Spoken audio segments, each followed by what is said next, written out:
Olá a todos, bom dia.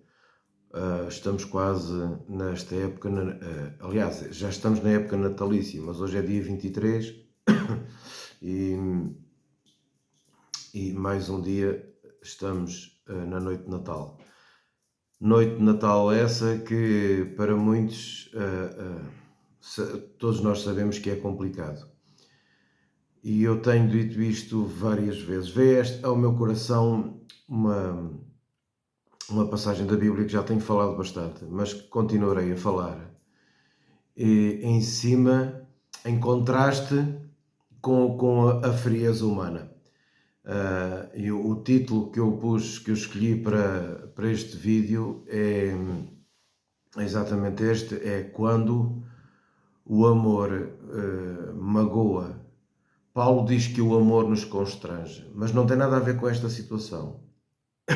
O que Paulo está a dizer é que o amor nos impulsiona para o bem, o amor nos impulsiona, o amor nos move, o amor nos encaminha, o amor nos, sim, encaminha, o amor nos coloca e nos mantém num caminho em que,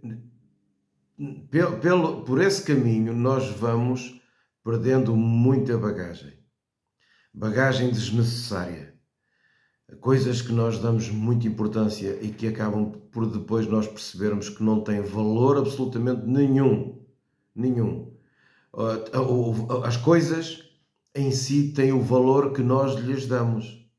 Mas quando muitas das vezes aparece um diagnóstico de um cancro, um diagnóstico de uma doença mais complicada ou uma notícia mais triste, nós olhamos dentro de nós, olhamos para estas coisas e somos, começa a haver termos de comparação e percebemos que nós queremos ter cá os nossos entes queridos, nós queremos dar mais importância à paz, ao amor, à reconciliação, a tudo aquilo que vem do Espírito de Deus, que é da natureza de Deus e que Ele deseja imprimir dentro dos nossos corações, do que em contraste com coisas materiais e na grande maioria, são supérfluas.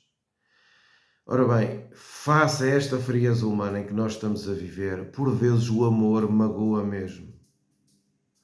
O amor traz um constrangimento negativo de tal maneira que as pessoas, por vezes, se sentem ofendidas, se sentem magoadas por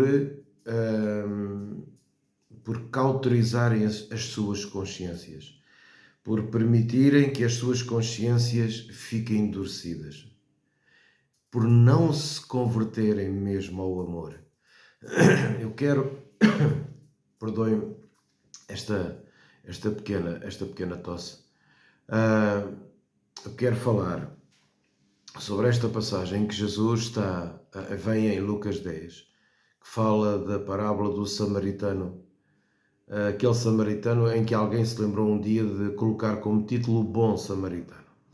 Mas Jesus fala de 3 pessoas que vêm numa estrada, que se deparam com alguém que está estendido na estrada e nem sequer sabem se está morto ou não. A lei não permitia que os judeus tocassem nos mortos, até determinados rituais, etc. Mas ninguém se aproximou para perceber se o homem precisava de ajuda. E nisto vem um samaritano que, etnicamente falando, é alguém cujos judeus odiavam. Os judeus consideravam os samaritanos abaixo de cão.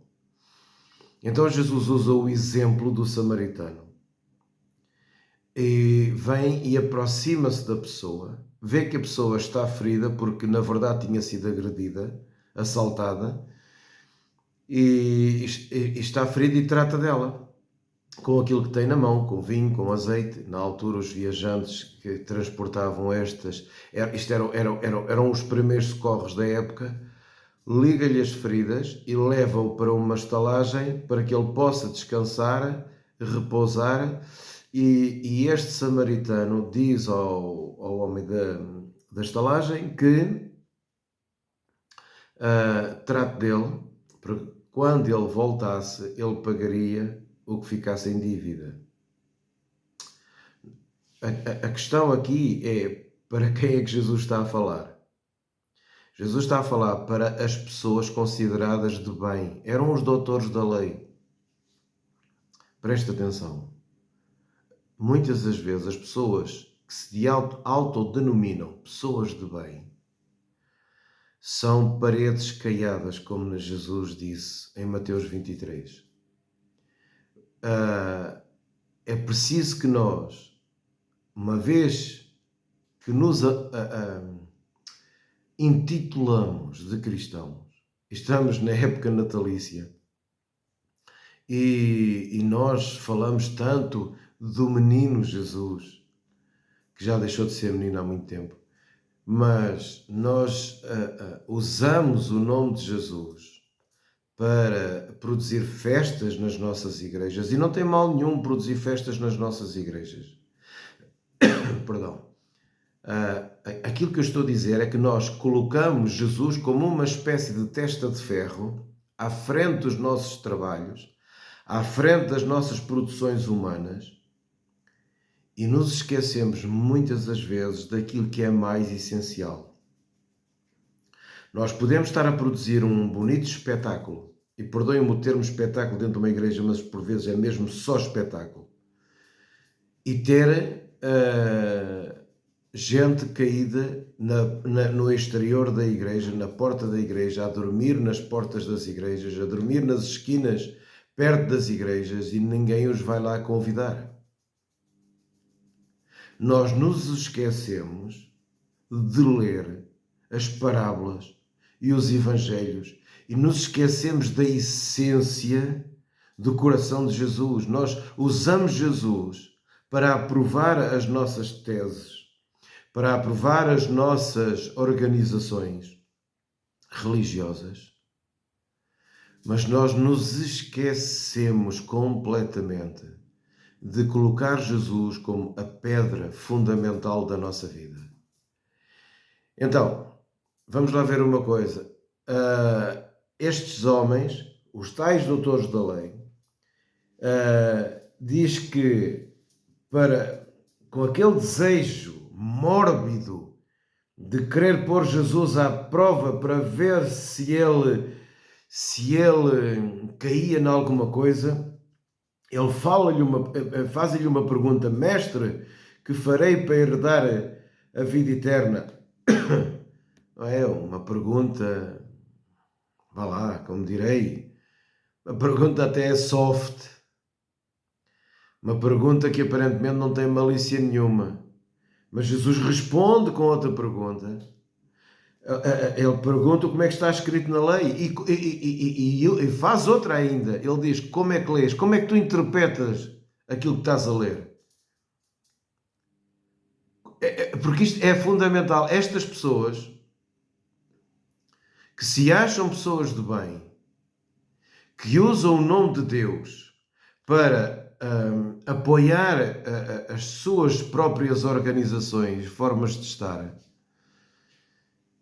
Jesus lhes faz estas perguntas ainda hoje. O que é que está escrito? E como é que tu lês? Como é que tu interpretas? Então o homem respondeu bem, respondeu até de uma forma resumida: amarás ao Senhor teu Deus todo o teu coração, toda a tua alma, todas as tuas forças, todo o teu entendimento, e ao teu próximo como a ti mesmo. Ora bem, e Jesus disse: ok, segue isso. Viva a vida.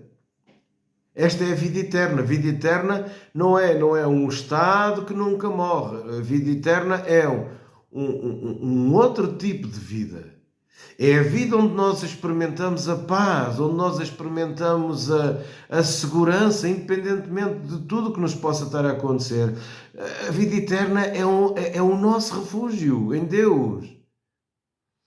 E Jesus disse: ok, faz isso e viverás e terás essa vida. Mas ele diz assim, no versículo 29, ele, porém, querendo justificar-se a si próprio, e aqui é que a porca torce o rabo, como se costuma dizer, disse a Jesus: e quem é o meu próximo? E quem é o meu próximo? Ele quer se justificar a ele mesmo. Ele quer apanhar a força toda, Jesus em falso, em alguma palavra, e ao mesmo tempo ele quer ficar bem visto. Ele quer se justificar. Ele não quer ser incomodado pela manifestação do amor de Deus. E amigos, acordem, por favor. Por favor, nós precisamos de acordar quem não quer acordar para o amor de Deus. Nós não podemos continuar mais a dormir fechados dentro das nossas organizações, nos nossos cultos. E perdoe-me, porque eu sei que no meio disto tem gente indignada, tem gente que não quer a mesmice, tem gente que dobra os joelhos, que busca a Deus, tem gente que, quando está nos púlpitos das suas igrejas, quer dar o melhor ao seu povo. Tem gente que luta, tem gente que batalha. Eu estou a falar de pastores, sejam eles católicos ou evangélicos. Eu estou a falar de líderes espirituais. Eu estou a falar de gente que sofre, gente que ama pelo seu povo. Eu sei que há pessoas assim, mas infelizmente esta natureza plástica do nosso mundo entrou e muito dentro das nossas igrejas. Entrou e muito dentro dos ambientes cristãos. Nós caímos na rotina, e eu conheço estes ambientes há 32 anos. Caímos nas rotinas, na mesmice. Fala-se de amor, mas falta verdade nesse amor. Fala-se de sermos sal e luz do mundo, mas falta a manifestação desse sal nas comunidades. Falta o quebrar as barreiras, o arrojar. Nós vivemos com os medos de ofender o A, o B, o C, de ferir suscetibilidades, de beliscar. Nós vivemos nessas angústias, quando Jesus não tinha nada disso. Jesus, quando dizia mesmo. Jesus, quando chamava de hipócrita, chamava mesmo. E Jesus está diante de homens que conhecem as Escrituras, que se agarram às Escrituras com unhas e dentes, mas que querem favorecer as suas próprias posições dentro do ambiente religioso. Dão uma esmola, dão um pão e pronto, fizemos o bem. E não se misturam. São homens preocupados com a imagem. Muitos destes nossos líderes hoje, amigos, e não estou... Eu estou a falar para uma comunidade cristã que são, enfim, que é muito abrangente, mas muitos destes líderes estão agarrados apenas ao seu salário. Mais nada. Mais nada. Não tem nada de pastores dentro do seu coração. Não tem compaixão. Não tem misericórdia. São gente dura. Não tem qualquer tipo de altruísmo. E quando alguém dentro das suas comunidades toma iniciativas para fazer alguma coisa, essa pessoa gradualmente é colocada de parte, porque é como se tivesse a substituir o próprio pastor ou o próprio padre, ou seja, quem for. Não, meus amigos. Não, Jesus não tinha esse tipo de complexo. Jesus não era complexado. Jesus dormia muito bem. Não tinha problemas absolutamente nenhum com aquilo que podiam pensar dele. Não tinha. Estes homens, na sua arrogância, e quem é o meu próximo? Esta gente faz distinção de pessoas. Esta gente faz distinção de pessoas. Esta gente tem um sorriso amável. Esta gente pode ter um abraço. Mas eles fazem distinção de pessoas. Eles favorecem uns, afastando os outros muitas as vezes de comunhão, de serem abençoados, de serem tocados, de uma forma ou de outra, de se sentirem constrangidos e a mais dentro das suas comunidades. Era bom que eu tivesse a mentir. Era bom que eu não soubesse do que estou a falar. Esta gente defende sempre as suas posições e o seu bom nome. Porque esquecem-se que também têm problemas pessoais e todos nós somos seres humanos e falhamos, mas andam agarrados ao seu bom nome, tentam manter uma reputação, se esquecem do mais importante. Ora bem, para responder a isto, Jesus conta então a história do tal bom samaritano. E no fim, Jesus respondeu a uma pergunta dele, porque ele perguntou. Pelo contrário, Jesus faz-lhe uma pergunta: qual destes te parece que foi o próximo daquele que estava no chão? E ele disse: o que usou de misericórdia. Este judeu, este doutor da lei, este líder espiritual, este influencer, que agora é o nome que apareceu, nem sequer teve a coragem de usar a palavra samaritano. Porque a segregação racial e étnica é tão forte nestas pessoas que eles tentam disfarçarem. Pastores que dizem que não são racistas porque até têm negros dentro das suas comunidades, dizem que não são racistas, mas não suportariam ver a filha casada com um negro. Nem com um cigano, nem com gente de outra raça. A maior parte da gente de bem da Igreja Batista do Sul dos Estados Unidos há uns anos atrás faziam parte do Ku Klux Klan. Nós estamos a lidar com mecanismos espirituais muito malignos dentro de muitas das nossas comunidades cristãs. Porque aquilo que não se vê na face está lá dentro do coração. Estes homens eram assim. Estes homens consideravam-se a elite.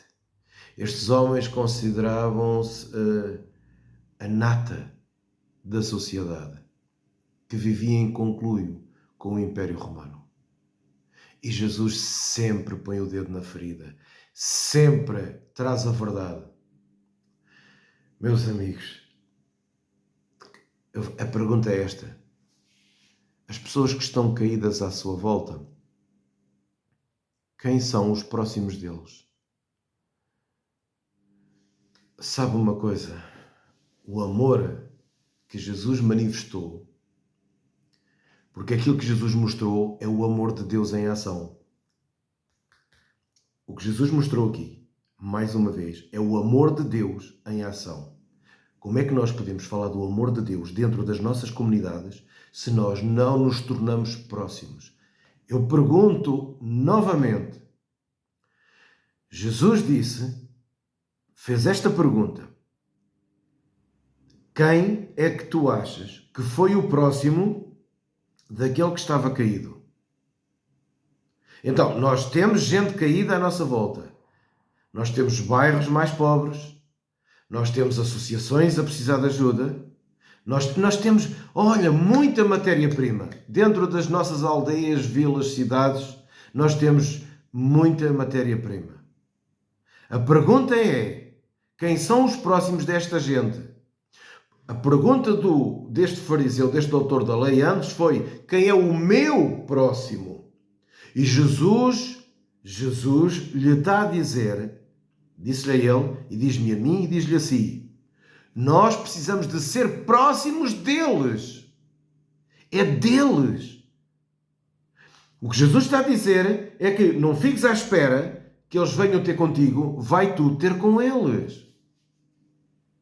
Ser o próximo deles. Abeira-te deles. Não fiques à espera.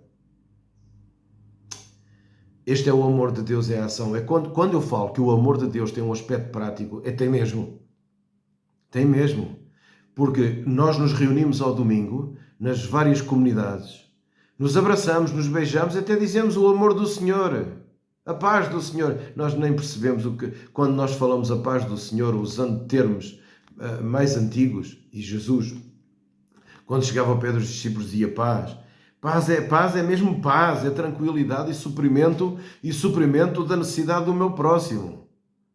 Quando nós nos abeiramos de alguém e desejamos paz, meu amigo, isso não é um termo religioso, é procurar ver o que é que eu posso contribuir para trazer paz àquele coração. O que é que eu posso fazer para contribuir para trazer paz àquele coração? De quem é que eu sou próximo? Há uns tempos atrás eu vinha a sair do meu trabalho e vejo vejo um senhor muito velhinho a tentar mudar a roda de um pneu do carro dele, e fui ajudá-lo. E estava a ter ali uma pequena conversa, e vinha a esposa do centro de saúde, que ficava ali perto, com o andarilho. Veja bem a situação deste casal, porque já tinha ido buscar ajuda. E quando chegou alguém para ajudar, que a senhora trazia, o problema já estava resolvido e estávamos a conversar sobre a situação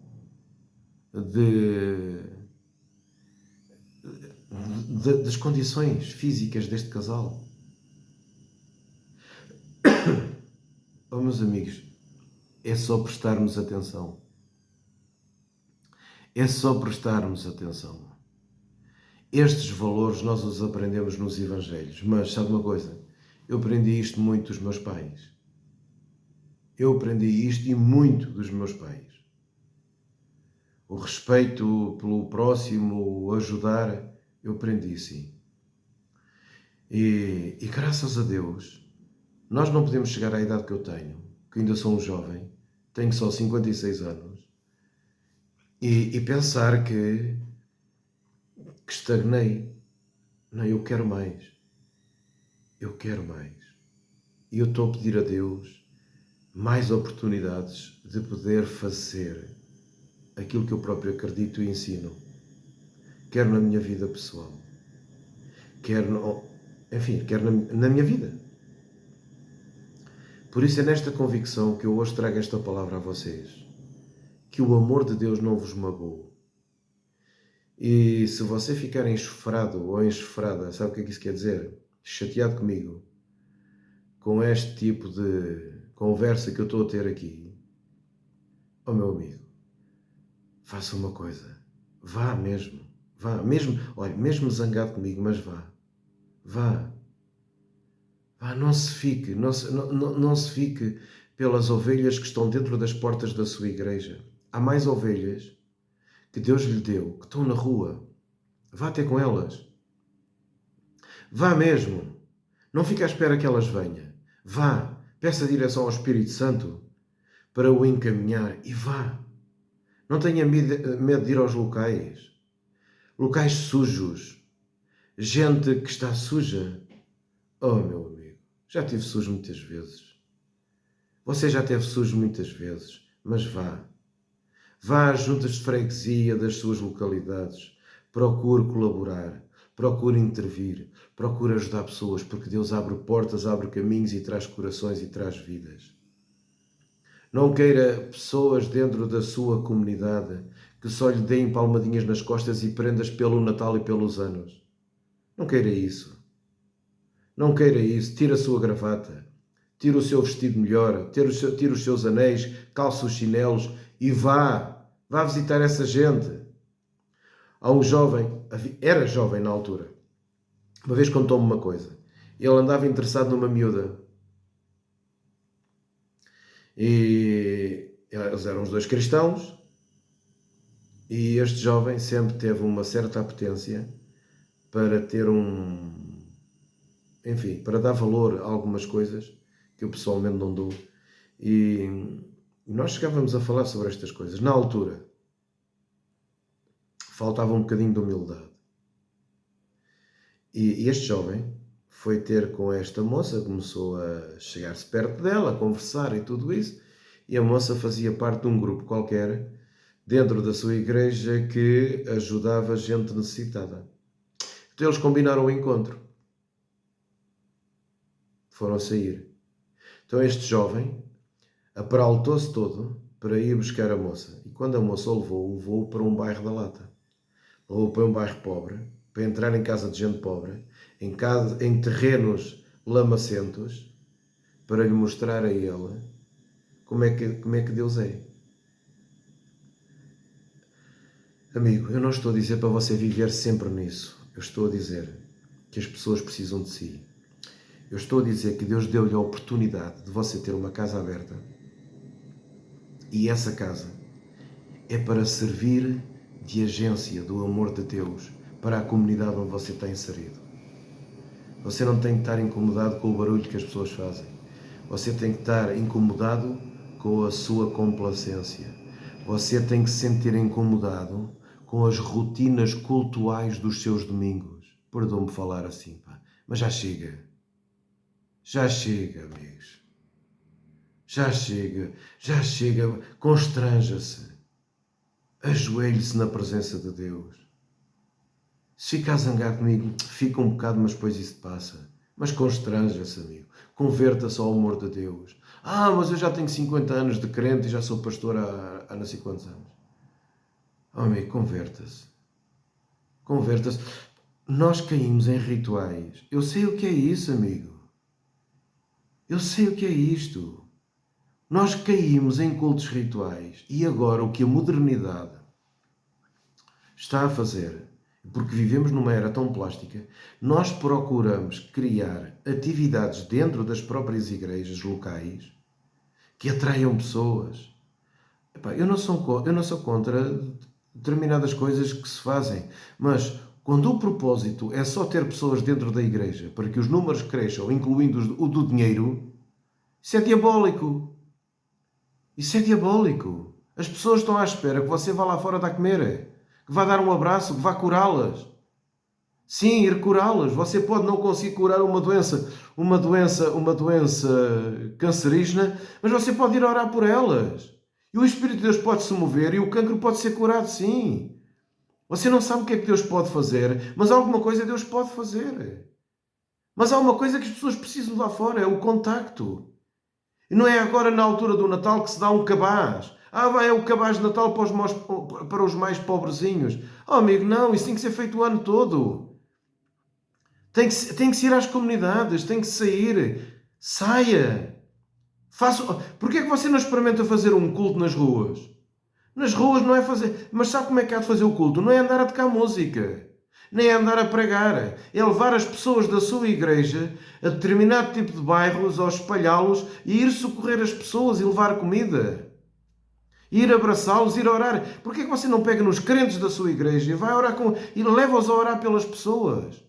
A ser discípulos. A ser discípulos, não é a ser espectadores dentro de um auditório.